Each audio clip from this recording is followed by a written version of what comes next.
Ya, pemirsa, terima kasih Anda masih bersama kami di iNews Today. Pemirsa, Presiden Prabowo Subianto mengundang mantan presiden dan wakil presiden ke istana. Ya, namun Presiden kelima Megawati Soekarno Putri tidak terlihat dalam pertemuan tersebut.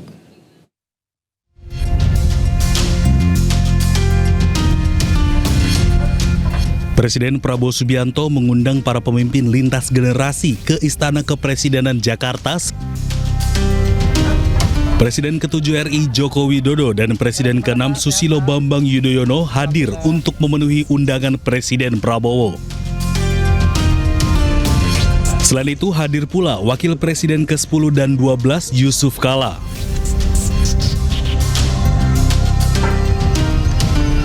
Namun Presiden kelima Megawati Soekarno Putri tidak terlihat di istana. Menurut Sekretaris Kabinet Teddy Indrawijaya, pertemuan ini membahas sejumlah isu termasuk geopolitik. Selain mengundang Presiden dan Wakil Presiden terdahulu, hadir pula sejumlah Menteri Kabinet Merah Putih serta sejumlah ketua partai politik, termasuk anggota Kabinet Merah Putih. Bisa mantan Menteri Agama Yakut Holil Qomas melalui kuasa hukumnya meminta hakim sidang peradilan untuk menggugurkan status tersangka. Ya, Yakut ditetapkan tersangka oleh KPK pada kasus dugaan korupsi kuota haji.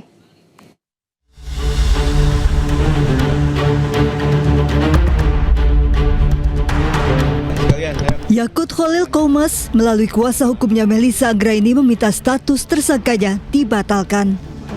Kuasa hukum Yakut menemukan kejanggalan waktu keluarnya hasil perhitungan kerugian negara di kasus dugaan korupsi kuota haji dengan penetapan status tersangka.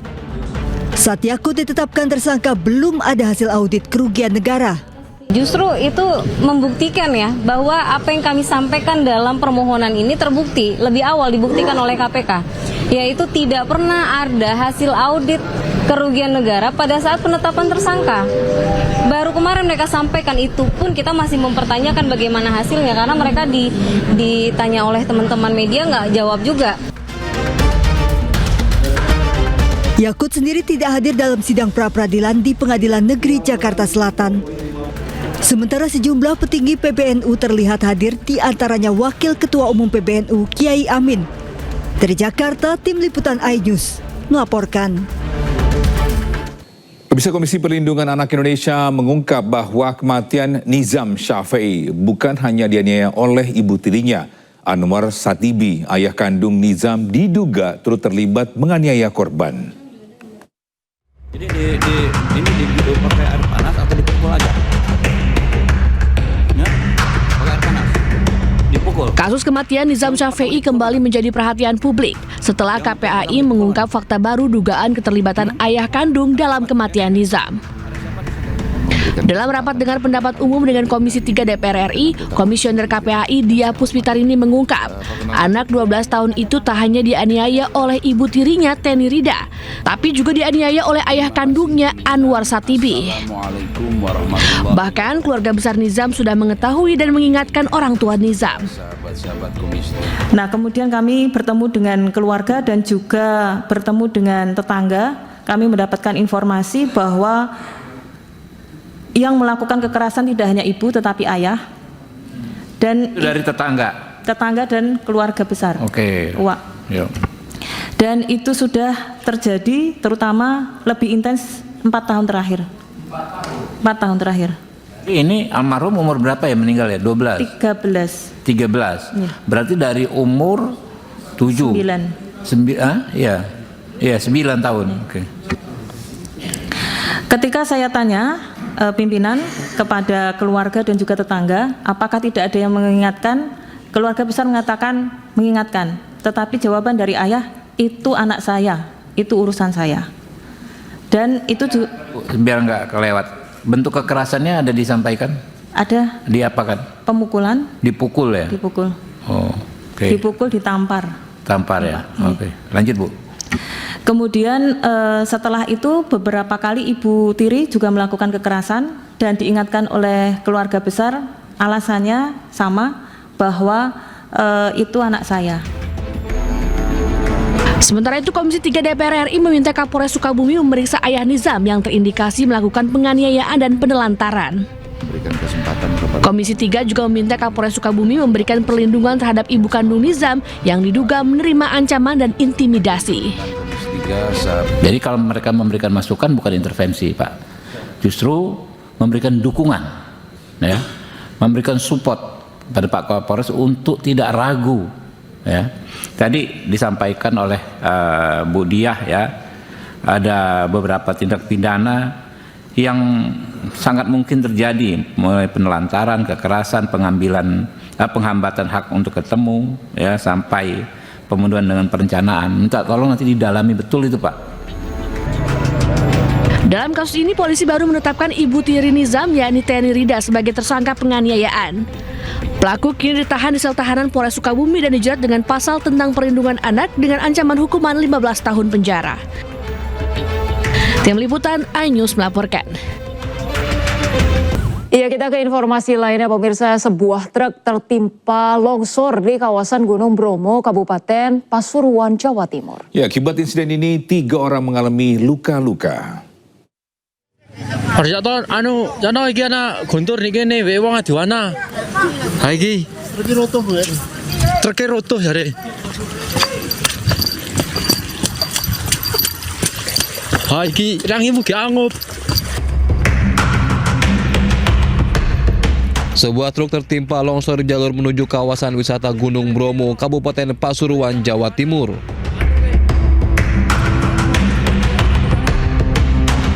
Akibatnya, truk terjun ke jurang sedalam 50 meter dan 3 orang mengalami luka-luka.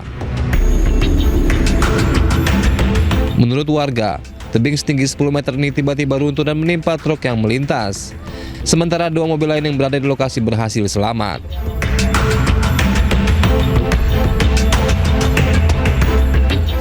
Jam 5 kurang 15 menit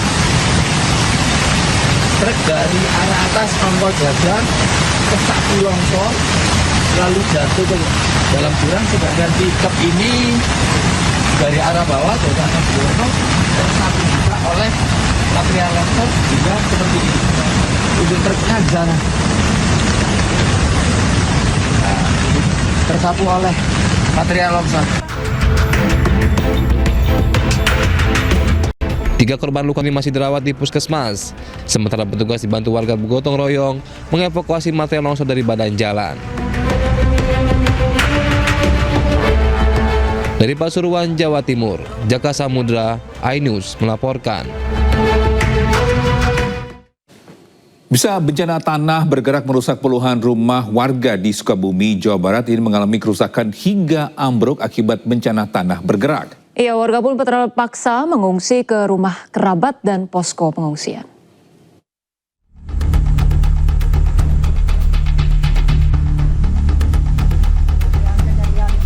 Puluhan rumah warga di Kampung Cijambe, Kecamatan Bantar Gadung, Kabupaten Sukabumi, ambruk hingga rusak berat akibat rentetan pergerakan tanah yang terjadi sejak beberapa hari terakhir. Tak hanya rumah, sebuah pesantren juga ambruk. Dari data BPBD Kabupaten Sukabumi, 90 rumah alami kerusakan. 25 diantaranya ambruk hingga rusak berat, sedangkan 65 rumah lainnya rusak sedang. Warga mulai bergegas mengemas barang-barang yang masih diselamatkan. Sebanyak 355 jiwa terpaksa mengungsi ke rumah kerabat atau tenda pengungsian. Hancur. Kosong ya? Iya kosong, udah pada pindah gitulah. Suaranya gimana? Suaranya ya getarannya begitu, kayak bom aja, geleduk gitu. Takut nggak Pak dengan? Bukannya takut lagi Pak, takut. Makanya kesini tuh maksa-maksain aja pengen ngelihat gitu keadaannya gini-gininya. Gitu. Atau korban? Alhamdulillah sampai sejauh ini tidak ada korban baik luka atau sudah mulai boleh dikatakan tidak ada satupun warga yang menghuni sana. Bencana tersebut dipicu akibat hujan deras dengan intensitas tinggi mengguyur wilayah tersebut. Tidak ada korban jiwa dalam kejadian itu. Namun warga diminta tetap waspada karena potensi pergerakan tanah masih bisa terjadi, terutama saat intensitas hujan tinggi masih melanda wilayah Sukabumi. Dari Sukabumi, Jawa Barat, Budi Setiawan, iNews melaporkan. Pemirsa, ribuan warga di Kota Bekasi, Jawa Barat rela mengantri demi membeli paket sembako murah. Ya, harga bahan pokok yang cukup mahal pada saat bulan Ramadan membuat warga rela mengantri dan berdesakan.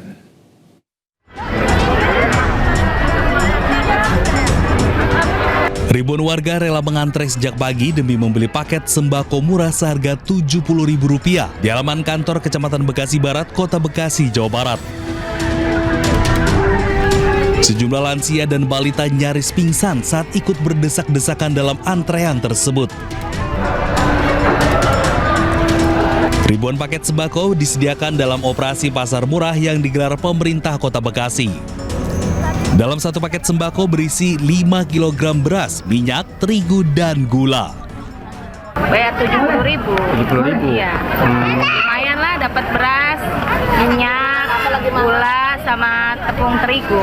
Sekarang kan sembako lagi pada mahal. Untungnya ada sembako murah, jadi kita beli. Untuk membeli paket sembako murah, warga harus membawa KTP asli dan kupon dari pihak kelurahan. Warga berharap pemerintah Kota Bekasi dapat mengatasi kenaikan harga sembako di pasaran yang memberatkan masyarakat. Dari Bekasi, Jawa Barat, Rahmat Hidayat, iNews melaporkan. Ratusan warga di Cirebon, Jawa Barat juga menyerbu gerakan pangan murah di lapangan Kebun Pelok, Kota Cirebon. Ya, warga antusias membeli bahan kebutuhan pokok selama Ramadan.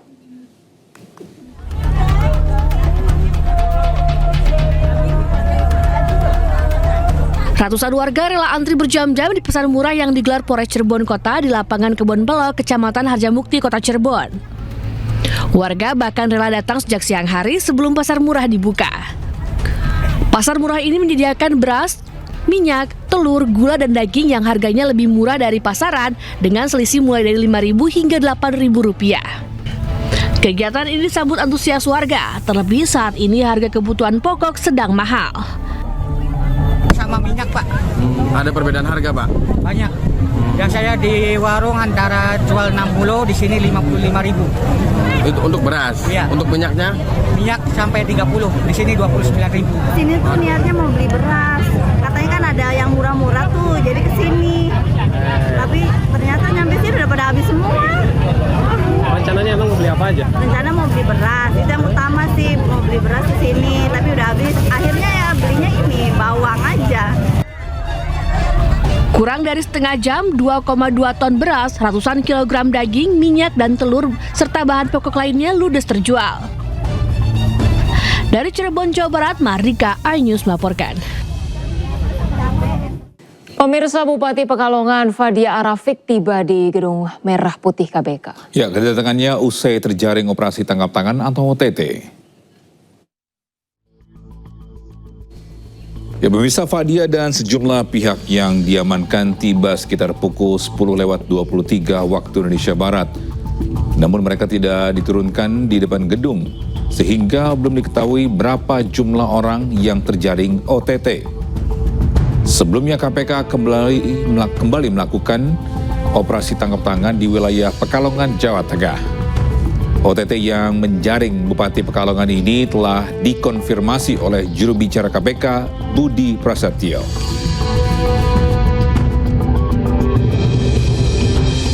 Bahwa pada dini hari tadi tim mengamankan sejumlah 3 orang. Salah satunya adalah Bupati Pekalongan dan 2 pihak lainnya yang merupakan orang kepercayaan dan juga ajudan dari Bupati. Para pihak diamankan di wilayah Semarang, kemudian pada pagi hari ini ketiga pihak dimaksud langsung dibawa ke Jakarta untuk dilakukan pemeriksaan lebih lanjut. Adapun dugaan tindak pidana korupsi dalam kes kali ini adalah berkaitan dengan pengadaan di wilayah Pemkab. Ya, sementara itu kantor Bupati dan sejumlah dinas di Kabupaten Pekalongan, Jawa Tengah disegel penyidik Komisi Pemberantasan Korupsi atau KPK. Ya, meski demikian aktivitas pegawai tetap berjalan normal di tengah proses pemeriksaan yang dikabarkan menyasar puluhan pejabat, termasuk Bupati Pekalongan Fadia Arafik. Penyegelan dilakukan di sejumlah ruangan strategis di lingkungan pemerintah Kabupaten Pekalongan. Kertas segel berlogo KPK terpasang di pintu ruangan Bupati, Sekretaris Daerah Dinas Pekerjaan Umum dan Penataan Ruang Dinas Koperasi dan UMKM, serta Dinas Perindustrian dan Perdagangan. Kantor dinas dan rumah Dinas Bupati yang terletak di Jalan Alun-Alun Utara, Kajen, Kabupaten Pekalongan tidak ada pegawai. Meski ruangan pimpinan disegel, kegiatan perkantoran tetap berlangsung. Pegawai tetap mengikuti apel pagi dan menjalankan tugas pelayanan publik seperti biasa.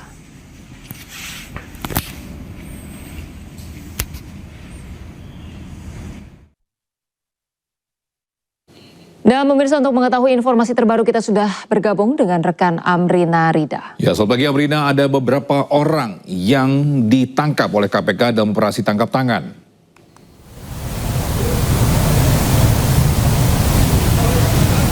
Iya, Togi dan juga Ocha, kalau informasi yang kami dapatkan dari KPK begitu ya, dalam operasi tangkap tangan yang dilakukan oleh KPK di lingkungan pemerintah Kabupaten Pekalongan, Jawa Tengah kemarin, ini setidaknya ada total 14 orang yang diamankan oleh KPK ke Gedung Merah Putih KPK secara bertahap. 14 orang ini untuk kloter pertama yang diamankan pada Selasa pagi kemarin, ini adalah Bupati Pekalongan Fadia Arafik beserta dengan 2 orang ajudan dan juga orang kepercayaannya.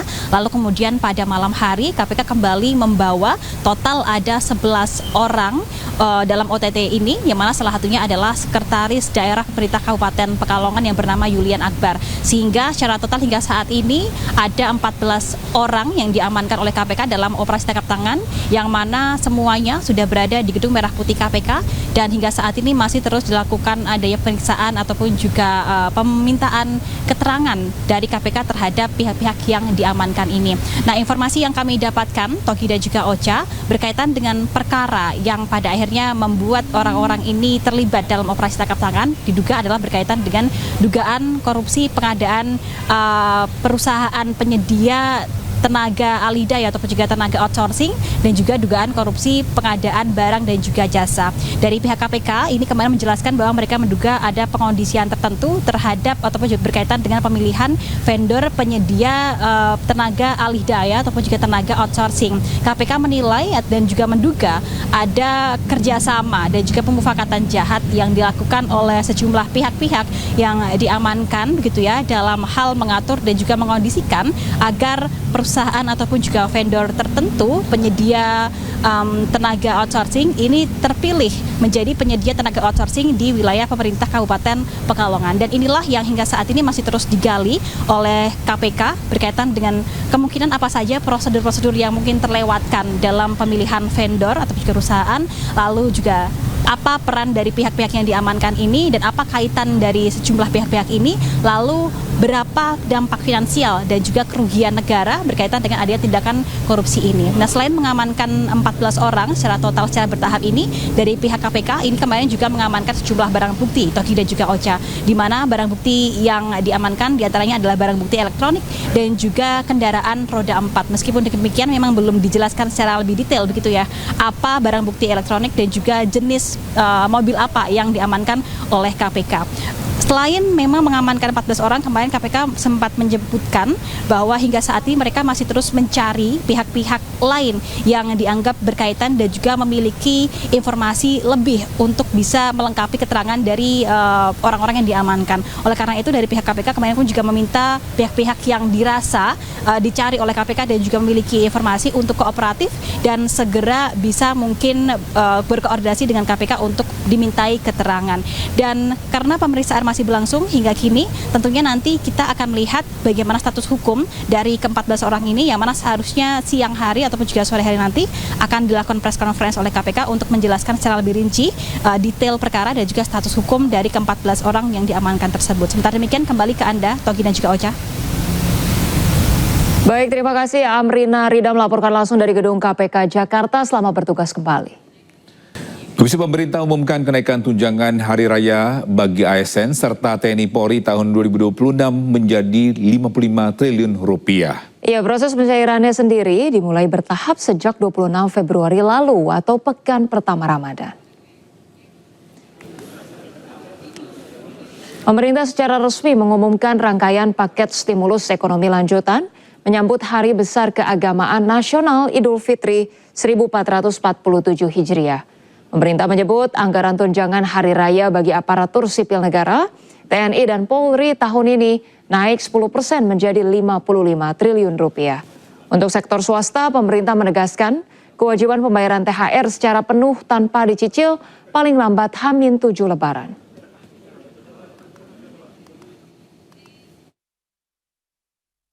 Pemerintah telah menyiapkan anggaran sebesar 55 triliun rupiah. Dibandingkan tahun lalu, ini meningkat. Tahun lalu 49 triliun, naik 10%. THR ASN tahun 2026 yang akan disalurkan kepada 2,4 juta ASN pusat TNI Polri dengan total 22,2 triliun. Kemudian 4,3 juta ASN daerah total 20,2 triliun. Kemudian 3,8 juta pensiunan totalnya 12,3. Beberapa hal yang kami tekankan dalam surat edaran ini. Yang pertama, BHR keagamaan diberikan oleh perusahaan aplikasi kepada pengemudi dan kurir online yang terdaftar secara resmi pada perusahaan aplikasi dalam jangka waktu 12 bulan terakhir. 2. BHR keagamaan diberikan dalam bentuk uang tunai paling sedikit 25% dari rata-rata pendapatan bersih selama 12 bulan terakhir. 3. Perusahaan aplikasi agar transparan dalam perhitungan besaran BHR keagamaan. Pemirsa, bulan suci Ramadan identik dengan aneka hidangan manis saat berbuka puasa ya. Iya, Togi dan juga pemirsa, di balik manisnya sajian berbuka ada perjuangan perajin gula aren yang tetap setia menjaga api tungku meski penjualan tak selalu meningkat di bulan suci Ramadan. Iya.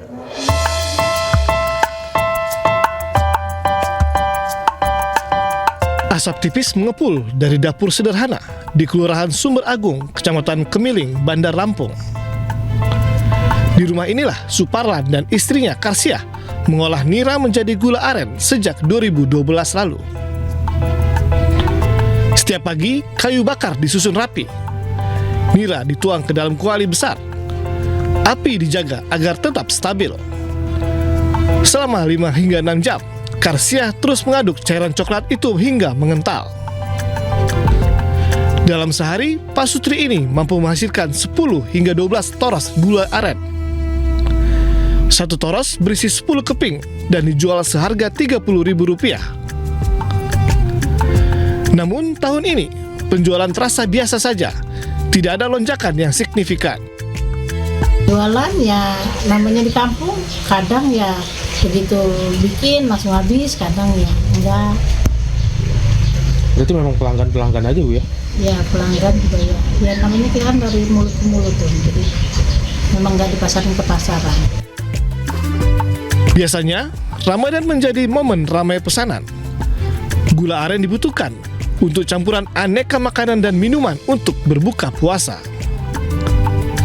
Namun, di balik manisnya gula aren yang tersaji saat berbuka, ada kisah ketekunan, kesabaran, dan harapan yang tak pernah padam. Dari Bandar Lampung, Andres Avandi, iNews melaporkan. Kita ke informasi mancanegara, pemirsa. Semarak bulan Ramadan terasa di kota Ho Chi Minh, Vietnam. Ya, sebuah pasar yang menjajakan aneka kuliner digelar setiap tahunnya di kota ini.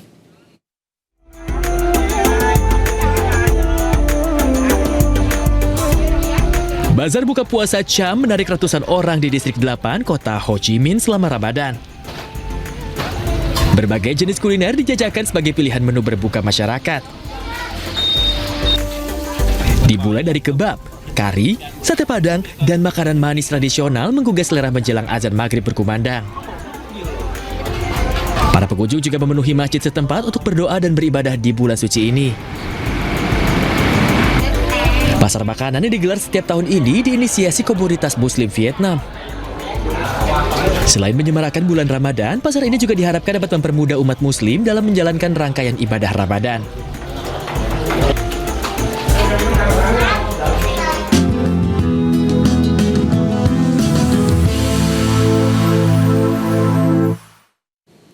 Bisa fenomena gerhana bulan total menghiasi langit Indonesia pada Selasa malam. Iya, pemirsa, BMKG mengungkap durasi gerhana memakan waktu sekitar 5 jam.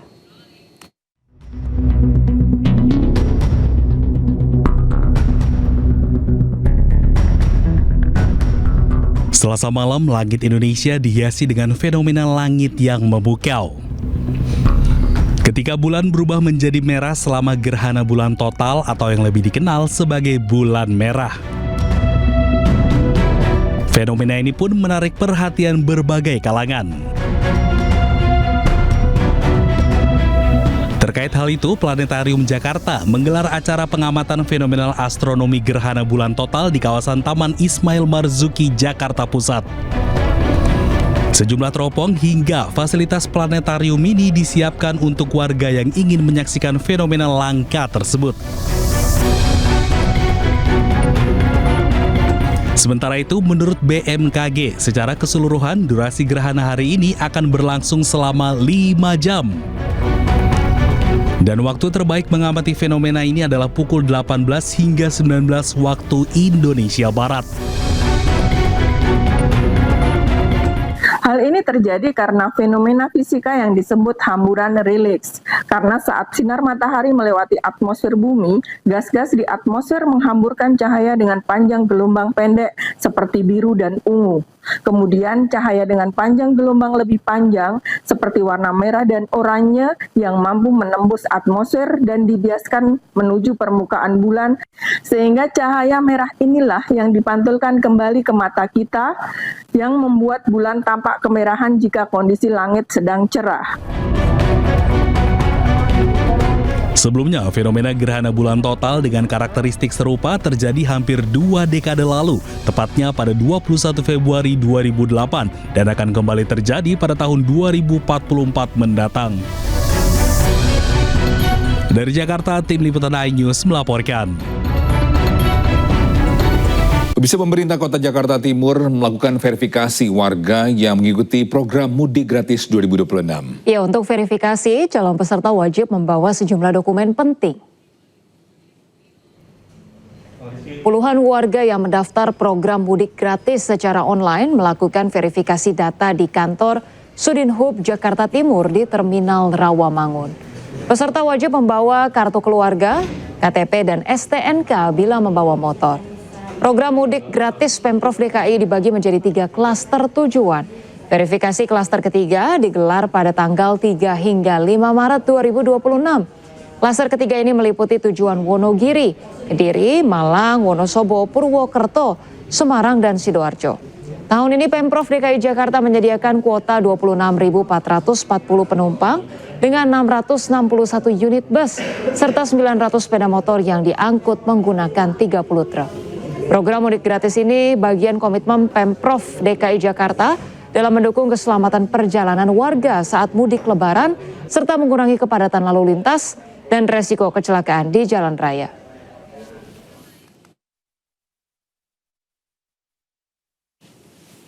Dan pemirsa, untuk mengetahui informasi terbaru kita sudah tergabung dengan rekan Anissa Rizkia di Terminal Rawamangun. Ya Anissa, bagaimana kondisi verifikasi mudik gratis di sana?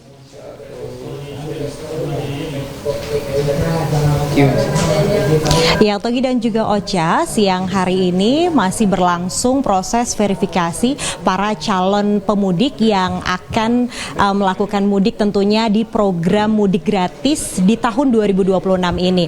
Di mana dari tempat kami melaporkan ini merupakan salah satu titik di antaranya, yakni ada 6 lokasi untuk melakukan verifikasi para calon pemudik yang hendak melakukan program mudik gratis dari pemerintah Pemprov DKI Jakarta. Kuota tahun ini ditambah, yang sebelumnya tahun lalu hanya 22.000 penumpang, kini ditambah menjadi 26.440 penumpang dan 661 bus yang nantinya akan mengangkut jumlah kuota penumpang serta 900 sepeda motor yang akan diangkut dengan menggunakan 30 truk.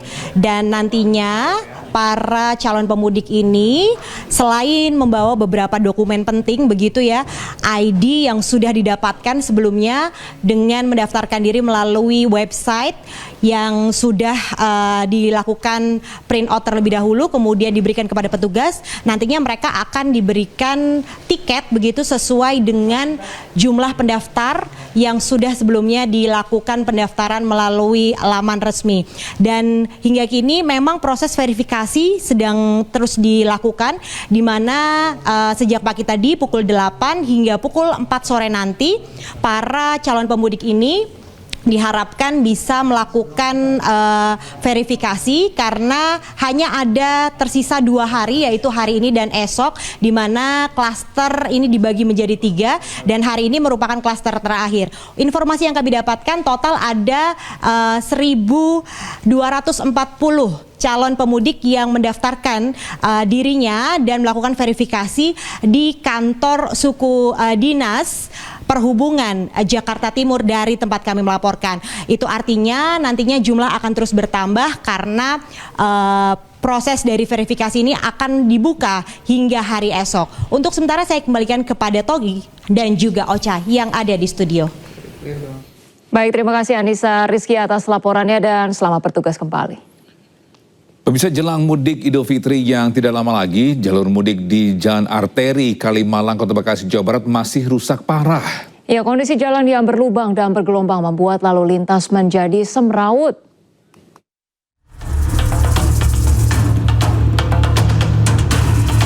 Seperti inilah kondisi ruas jalur mudik di Jalan Kiai Haji Nur Ali atau Jalan Arteri Kalimalang sisi selatan. Tepatnya di Simpang 4, Jalan Caman Raya, Jatibening, Pondok Gede, Kota Bekasi, Jawa Barat. Pengendara dari arah Jakarta dan Pondok Gede harus ekstra hati-hati dan butuh kesabaran lantaran kondisi jalan yang rusak cukup parah. Bahkan, kedalaman lubang di jalan yang rusak ini mencapai 10 hingga 15 cm hingga sangat membahayakan bagi para pengendara yang melintas.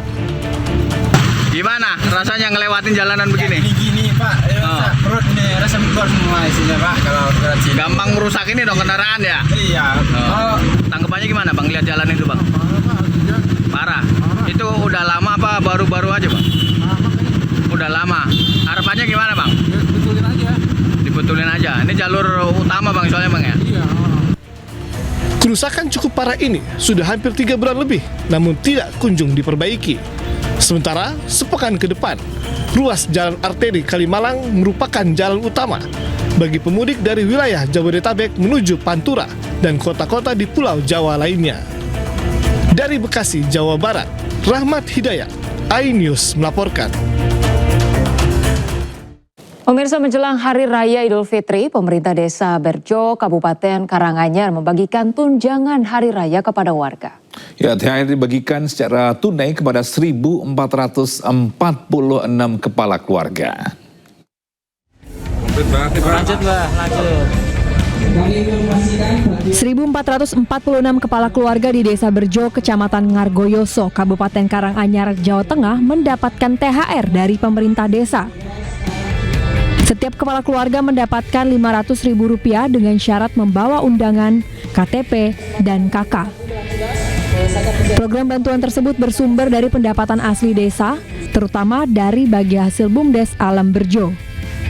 BUMDes tersebut mengelola sejumlah objek wisata, diantaranya air terjun Jumok dan Telaga Madirda.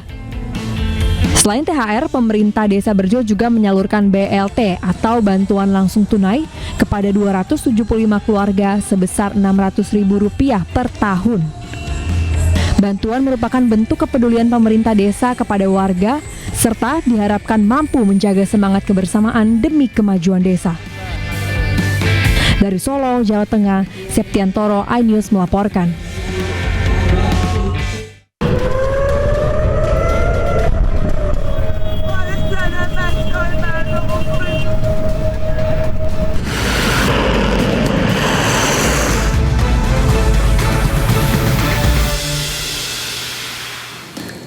Pemirsa, Garda Revolusi Iran terus memberikan serangan balas terhadap Israel dan Amerika Serikat. Iya, sebanyak 60 target strategis serta 500 aset militer menjadi sasaran rudal-rudal balistik Iran.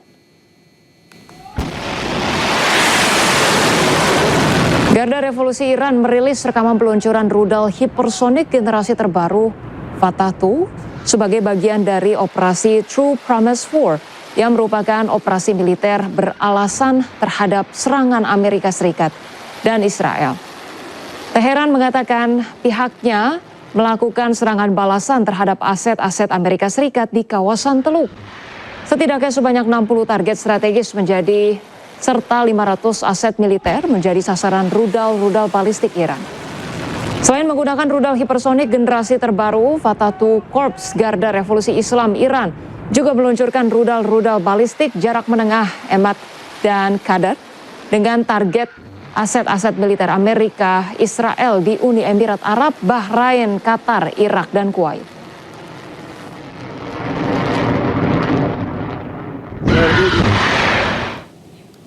Ya, pemirsa, rudal Iran menghantam permukiman kota selatan Beersheba. Ya, akibatnya sebanyak 19 orang terluka dan sejumlah rumah warga rusak parah.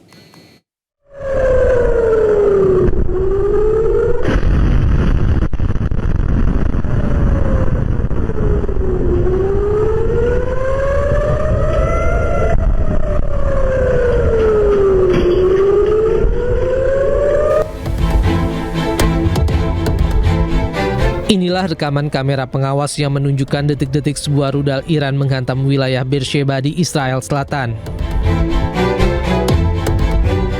Petugas tanggap darurat Israel melaporkan dari kejadian ini sekitar 19 orang terluka. Polisi Israel dan ambulans mendatangi lokasi ledakan untuk mengevakuasi korban luka ke rumah sakit. Pasca serangan, sejumlah bangunan tempat tinggal rusak parah dan puing-puing berserakan di sekitarnya.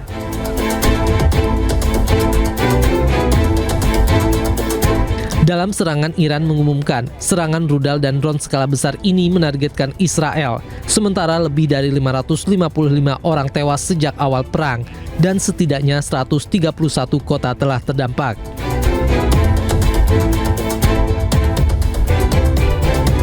Diketahui pangkalan militer Amerika Serikat di seluruh wilayah termasuk di Uni Emirat Arab, Bahrain, Qatar, Irak, dan Kuwait diserang di tengah eskalasi tersebut.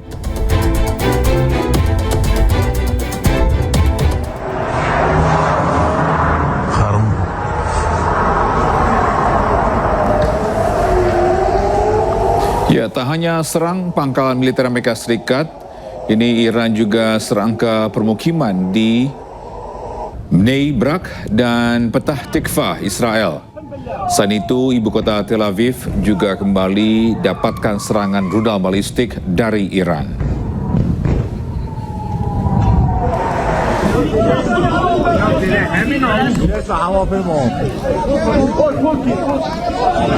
Selain itu, pemirsa, sebuah drone ditembak jatuh di langit pertahanan militer Iran. Drone tersebut terbakar hebat usai ditembak jatuh.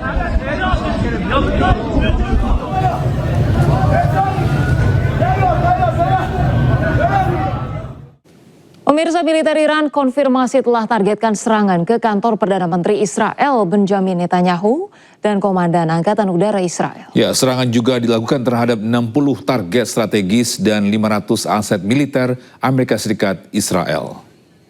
Bismillahirrahmanirrahim. موج 11 عملیات وعده صادق 4 در یک اقدام ترکیبی پردامنه و پرتراکم گروه‌های عملیات دریایی و هوافضای سپاه پاسداران علیه اهداف نظامی آمریکایی صهیونی در روز سوم تجاوزات دشمن تروریستی به میهن عزیزمان اجرا شد. مراکز اطلاعاتی و انبارهای پشتیبانی نظامی آمریکا در منطقه خلیج فارس، مجتمع صنایع ارتباطی ارتش رژیم صهیونیستی در بئرالصبر و بیش از 20 نقطه در مناطق تل‌آویو، قدس غربی و الجلیل در سرزمین‌های اشغالی مورد اصابت موشک‌ها و پهپادهای ایرانی قرار گرفتند. فرزندان غیور نیروهای مسلح ایران با حمله به 60 هدف راهبردی و 500 نقطه نظامی آمریکا و اسرائیل تا بدین لحظه با شلیک بیش از 700 پهپاد و صدها فروند موشک بالستیک و شکست دشمنانمان در رهگیری نصاب جدیدی را فراتر از کل جنگ 12 روزه تنها در 48 ساعت گذشته در جنگ با دشمنان متجاوز رقم زدند. اقدامات وحشیانه و تروریستی ارتش آمریکا و رژیم صهیونی علیه شهروندان مظلوم ایرانی در حمله وحشیانه به بیمارستانها، مدارس، صدا و سیما و مراکز مدنی اراده پیشبرد جنگ تمام عیار علیه دشمنان را در نیروهای مسلح جمهوری اسلامی ایران بیش از پیش ساخته و سطح اقدامات نظامی کشورمان را توسعه خواهد داد و من نصر الا من عند الله العزیز الحکیم. Pemirsa, Iran terus membombardir pangkalan Amerika Serikat di Sheikh Issa, Bahrain.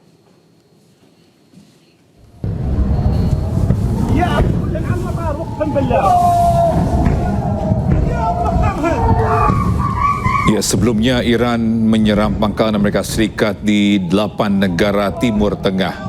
Serangan balasan ini akibat tewasnya pimpinan besar Iran, Ali Khamenei, diserang Amerika Serikat dan Israel. Akibatnya rudal balistik Iran terus menghujani pangkalan militer Amerika Serikat di Timur Tengah.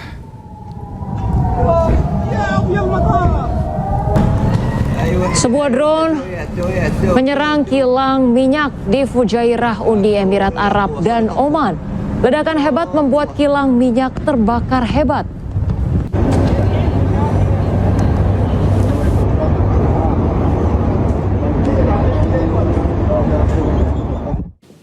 Pemirsa, akibat Iran memblokir Selat Hormuz untuk sementara, Indonesia tidak akan mengimpor migas dari Timur Tengah. Ya, Menteri SDM Bahlil Lahadalia menyebut Indonesia akan mengimpor migas dari Amerika Serikat.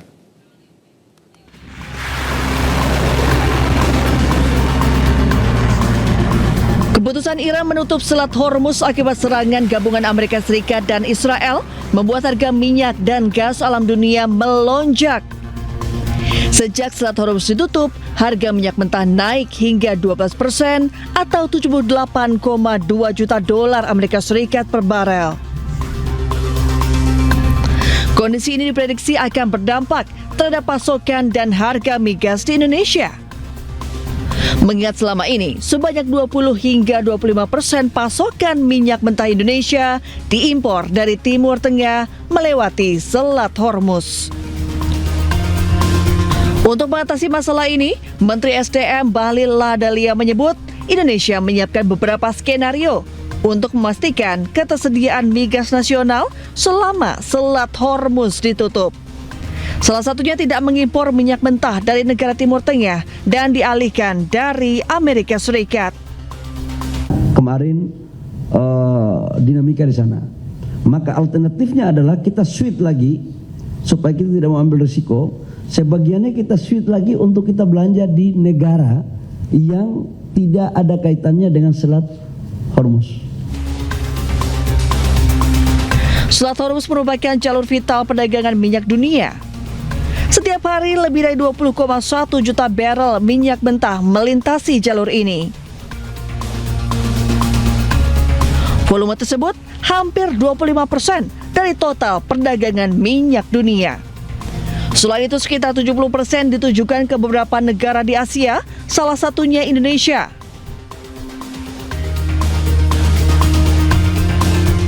Dampak penutupan Selat Hormuz bisa memicu kenaikan harga migas dunia.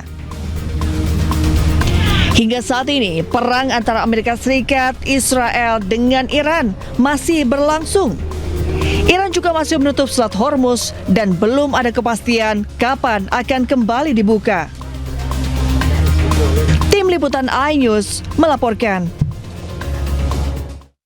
Sementara itu, Menteri Luar Negeri Indonesia Sugiono telepon Menlu Iran untuk fasilitasi mediasi guna cegah jatuhnya korban akibat eskalasi konflik di Timur Tengah. Iya, di tempat lain, pemirsa, Dewan Keamanan PBB mengatakan dunia butuh jalan keluar mendesak untuk keluar dari ancaman serius perdamaian dunia.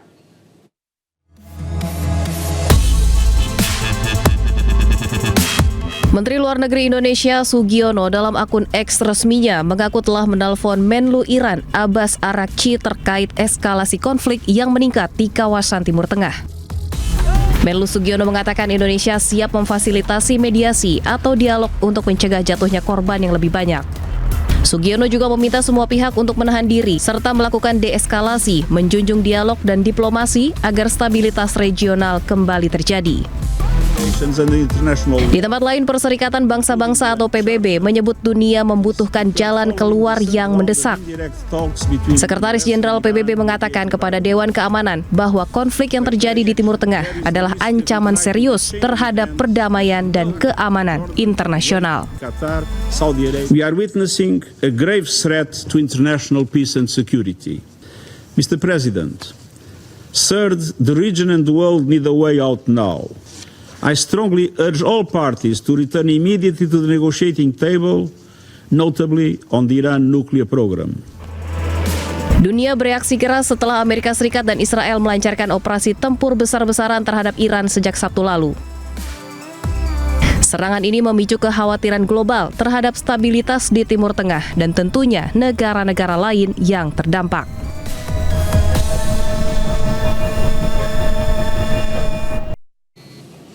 Ya, pemirsa, Wakil Presiden ke-10 dan ke-12 Republik Indonesia Yusuf Kala menerima kunjungan Duta Besar Iran untuk Indonesia Mohammad Boroujerdi di kediamannya di Jakarta pada Selasa siang. Bisa pertemuan keduanya bahas perkembangan situasi terkini di Iran serta kemungkinan peran Indonesia dalam mendorong penyelesaian konflik. Selain itu, dalam diskusi tersebut, Iran harap dukungan dari umat Islam termasuk Indonesia. Yusuf Kala tegaskan masyarakat dan pemerintah Indonesia pada prinsipnya mendukung upaya perdamaian.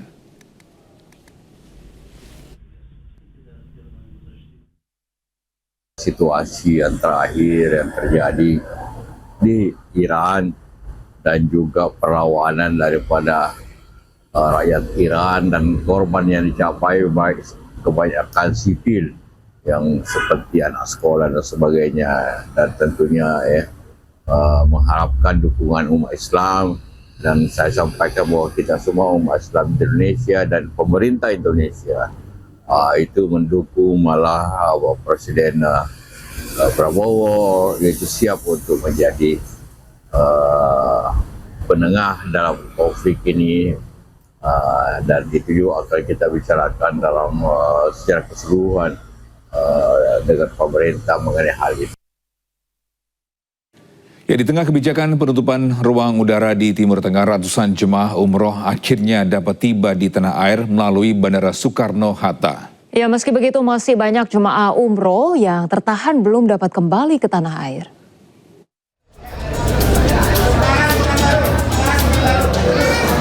Ratusan jemaah umroh ini bisa bernafas lega lantaran akhirnya bisa tiba di Bandara Soekarno-Hatta, Tangerang dengan sehat dan selamat. Mereka tiba menggunakan pesawat Garuda Indonesia yang terbang langsung dari Jeddah, Saudi Arabia. Di tengah ketegangan geopolitik Timur Tengah antara Israel dan Amerika perang melawan Iran. Mereka dapat tiba ke tanah air karena penerbangan yang digunakan langsung dari Bandara King Abdul Aziz, Arab Saudi ke Soekarno-Hatta, Tangerang. Meski begitu, data Kementerian Haji dan Umroh mencatat masih ada 58.000 jemaah umroh yang tertahan kepulangannya akibat pesawat yang akan digunakan kembali ke tanah air membatalkan penerbangan. Mun Sunardi, jamaah umroh asal Banyumas, mengatakan kepulangan mereka dipercepat lantaran imbas konflik antara Israel dan Amerika perang melawan Iran. Karena jadwalnya sesuai schedule, alhamdulillah biro jasanya juga berarti bagus gitu loh ya. Jadi nggak ada masalah. Jadi aman-aman aja. Nggak sempat tertunda, Bu? Nggak sama sekali. Di bandaranya bagaimana di sana, Bu? Aman-aman aja, apalagi terakhir pulang ini malah lebih cepat. Lebih cepat dari yang dijadwalkan. Tak hanya dari Timur Tengah menuju Indonesia, di Bandara Soekarno-Hatta sendiri ada pembatalan penerbangan. Tercatat sampai hari Selasa sore ada 15 penerbangan dibatalkan sehingga ada total 60 penerbangan selama 4 hari. Dari Tangerang, Banten, Hasnugara, iNews melaporkan.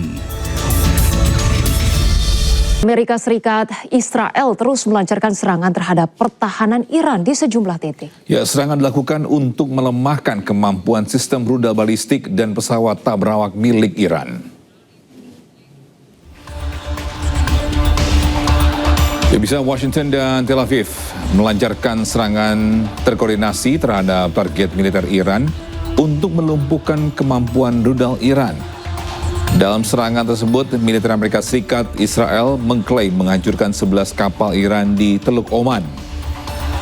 Angkatan Udara Israel juga merilis rekaman serangan terarah pada posisi-posisi pertahanan tentara Iran. Serangan terbaru ini menargetkan aset rudal dan pertahanan udara Iran dalam beberapa hari terakhir. Pasukan Israel telah melaporkan beberapa gelombang serangan udara yang bertujuan untuk menurunkan kemampuan rudal balistik Teheran serta membatasi pengerahan sistem pesawat tak berawak.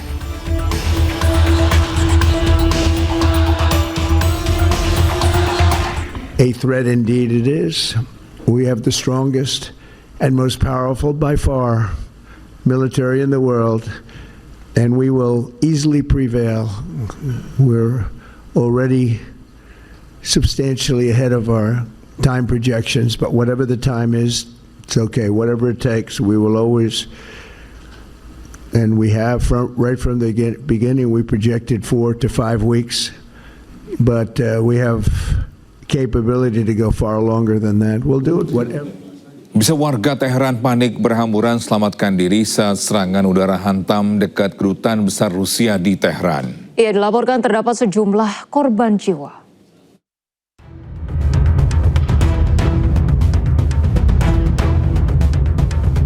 Kerumunan warga berlarian panik menyelamatkan diri saat serangan udara tiba-tiba menghantam wilayah dekat kedutaan besar Rusia di Teheran, Iran, Senin siang. Rudal Amerika dan Israel menghancurkan bangunan, pertokoan, dan kendaraan. Dari rekaman video amatir, sejumlah jenazah korban tewas ditemukan.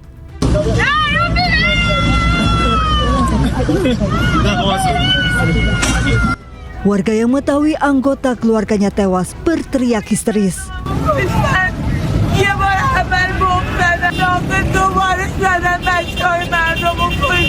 Sementara sejumlah korban luka dievakuasi. Amerika dan Israel terus melancarkan serangan udara ke sejumlah wilayah di Iran. Sementara Iran juga terus melancarkan serangan balasan terhadap aset Israel dan Amerika di seluruh wilayah Teluk.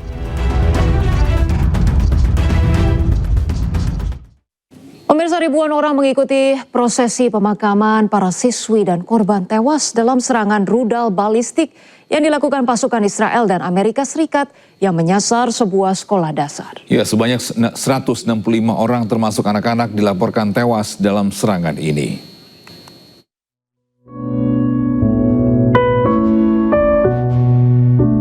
Ribuan orang terlihat berkumpul di Minab untuk mengikuti prosesi pemakaman para siswi dan korban lainnya yang dilaporkan tewas dalam serangan yang dilakukan Zionis Israel dan Amerika Serikat. Media Iran melaporkan sebanyak 165 orang termasuk anak-anak tewas dalam serangan terhadap sekolah dasar putri Shajareh Tayyebe di Iran Selatan pada hari Sabtu. Prosesi pemakaman pun berjalan dengan penuh haru ketika banyak peti mati siswi dan korban lainnya diarak melalui jalan-jalan Minab. Iran pun mengutuk serangan tersebut dan menyalahkan Amerika Serikat dan Zionis Israel atas tewasnya ratusan siswa sekolah dasar. Sementara pihak Israel dan Amerika Serikat mengklaim tidak mengetahui adanya operasi di wilayah tersebut dan mengatakan akan melakukan investigasi terkait masalah ini.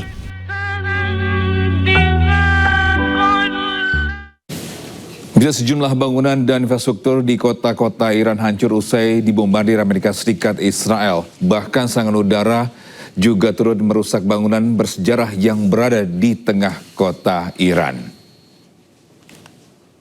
Ya, pemirsa, informasi ini sekaligus menutup jumpa kita di iNews Today. Hari ini, pemirsa, temukan informasi-informasi terbaru lainnya di www.inews.id dan cuplikan tayangan berita iNews dapat Anda saksikan di kanal YouTube @officialinews. Dan pemirsa, setelah ini Anda bisa menyaksikan iNews yang bersama dengan rekan kami, Reza Siregar dan juga Fazila Hairunisa. Saya Rosalin Hiu dan rekan saya Togi Sinaga pamit undur diri. Have a great day. Bye-bye.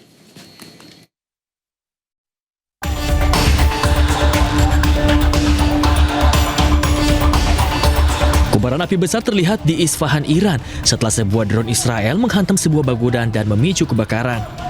Serangan yang menyisir fasilitas umum ini membuat warga yang berada di lokasi panik. Sejumlah jalan di ibu kota Iran, Teheran juga terlihat mengalami kerusakan parah. Kerumunan orang berlari menyelamatkan diri, sementara warga lainnya berusaha menolong korban luka yang tertimpa reruntuhan serta terkena ledakan. Pecahan kaca dan kantong-kantong jenazah menghiasi sejumlah jalan kota Teheran. Namun demikian, pihak terkait belum melaporkan secara pasti mengenai jumlah korban tewas.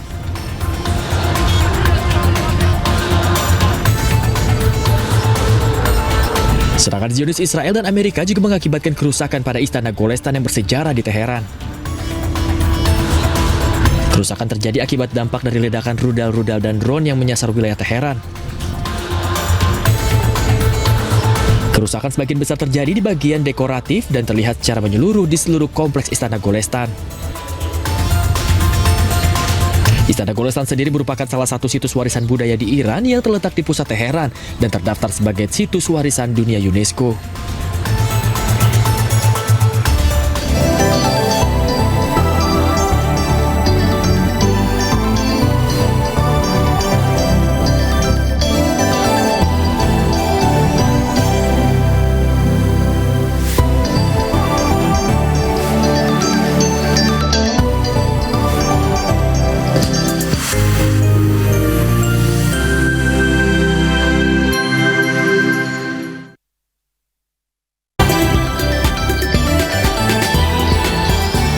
Acara ini dipersembahkan oleh